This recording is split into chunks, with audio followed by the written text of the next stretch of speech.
გორი 15 წლამდელებს შორის საქართველოს ჩემპიონატზე გუნდურ ჩათვლაში გამარჯვებულია. შეგახსენებთ, რომ გორელმა მოჭიდავეებმა ახალგაზრდებს შორის პირველი ადგილი დაიკავეს საქართველოს ჩემპიონატზე. ორივე შეჯიბრებას გორის სპორტის სასახლე მომასპინძლა 15 წლამდელების საქართველოს ჩემპიონატზე 4 ოქროს, 1 ვერცხლის და 2 ბრინჯაოს მედალი აიღეს გორელმა სპორტსმენებმა. 26-27 აპრილის ტრადიციულად ჩვენ ქალაქში ჩატარდა საქართველოს პირველობა უმცროს ასაკის მოჭიდავეთა შორის, სადაც მონაწილეობა მიიღო ჩვენი სკოლის მოჭიდავეთა გუნდმა იასპარეზეს დამაკმაყოფილებლად, აქედან განსაკუთრებით ერეკლე ქართველიშვილმა, რომელმაც ჩაატარა 4 შეხვედრა, აქედან 3 მოიგო სუფთა მოგებით, 4 ფინალური შეხვედრა უკვე 6 თერგზე მოიგო. ის ერთი კულაც საჯების დამსახურებით 4-ქულიანი ლამაზი გდება გააკეთა, მაგრამ ჩაუთვალეს ტკივნეულ ილაფ, მაგრამ მაინც ყველაფერი კარგად დამთავრდა, გახდა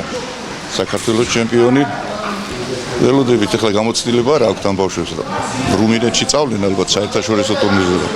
არა უკვე ნაკრები წავა ევროპის პირველობაზე. მგონი რომ იქაც გაგვახარებენ და კარგი შედეგი დაგვიბრუნდებიან. შეჯიბრებაზე გორის მუნიციპალიტეტის სპორტის განვითარებისა და ხელშეწყობის სააგენტო და ნუგზარ სხირელის სახელობის ჭიდაობის სკოლისა და შოთა ჩოჩიშვილის სახელობის კომპლექსური სპორტული სკოლის მოჭიდავეები ასპარეზობდნენ. ჩატარდა გორში საქართველოს ჩემპიონატი 15 წლამდელთა შორის ვიასპარეზე 68 კილოგრამის წონის კატეგორიაში.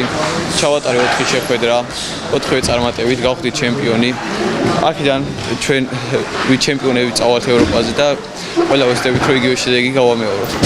მე გორის შოთა ჩოჩიშვილის სკოლას წარმოვადგინდა, ჩემპიონატის მწვრთნელები არიან ირვე გიჯიშვილი და დავით პოგოსიანი.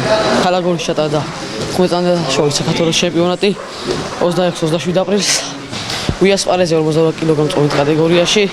სამწუხაროდ მედლის გარეშე დავში მოხსენებათ წინა წელს გავხდა საქართველოს ჩემპიონი, მაგრამ მუხლის გამო მოხდა ისე რომ ტრავმა მქონდა და ოპერაციის შემდეგ ვერ მოვასწარე ფორმაში შესვლა და ამის გამო დავში მედლის გარეშე და ვეღარ მოვახერხე საქართველოს ჩემპიონობა.